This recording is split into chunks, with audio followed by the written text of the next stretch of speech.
It's 6:02. Good evening. I'm Sebastian Kunz, just ahead of the Poor Sports Show on KASR 1260 AM. New this afternoon, there will not be a strike at the Phoenix Symphony. Musicians and management had been at odds over a contract dispute for several weeks. This afternoon, well, they agreed on a new contract which averts a possible strike. In other news, the new national threat is not a bomb, it's anthrax. Letters claiming to contain the deadly bacteria were sent to an Indiana church school, a New York church, and an anti-abortion office in Chicago.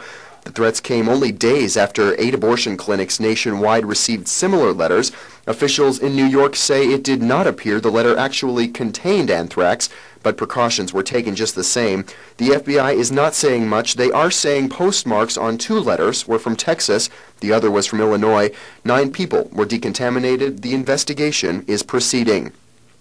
Back in Arizona, the Ames test is on hold for students here. Superintendent Lisa Graham-Keegan said today she would ask for a 1-year delay to give schools the chance to update their study plan. The state school board will be discussing the test at meetings throughout this month. A spokesperson says some schools haven't even seen the new standards, and those students shouldn't be punished. This year's sophomores will take the Ames test, but don't need it to graduate. The class of 2002 will have to pass to get their diplomas. The Lego Group of Denmark has outdone itself this season with its new Legos. KASR's Macy Pierce has the story. Child's play meets high-tech as Lego takes its colorful blocks and puts a few motors in them. It's called the Lego Mindstorms Robotics Invention. Mindstorms is aimed at ages 12 and up. After you've finished buying toys for the kids, you can treat yourself to a toy of your own.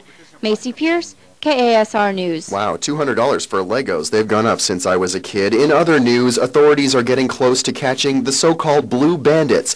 12 search warrants were served yesterday. The suspects are accused of robbing 25 supermarkets in Phoenix, Tucson, and San Diego. Police confiscated weapons but did not make any arrests in connection with the robberies. The suspects are called the Blue Bandits because they wear blue bandanas and ski masks during the robberies. The FBI and Phoenix police are working together in the case. The town of Gilbert is setting up for the traditional Bible Week in the last week of November, but the ACLU is planning to fight it. It's a city proclamation which residents do every year. Supporters say it's tradition and really amounts to little more than a piece of paper. Opponents, however, are upset, saying it combines church and state. Decisions are expected within the next few weeks.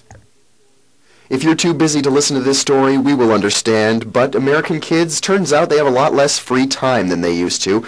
A study from the University of Michigan says between longer school hours, after-school activities, and more studying, leisure time is harder to come by.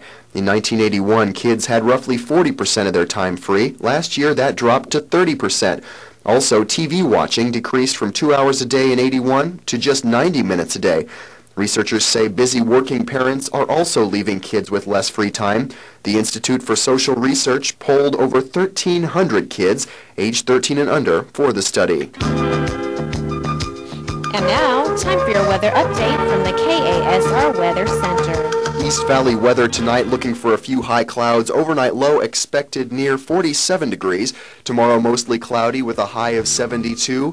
This weekend sunny and warmer with a high reaching, 78 degrees. Right now winds are calm. Humidity is at 21%. The sky is clear.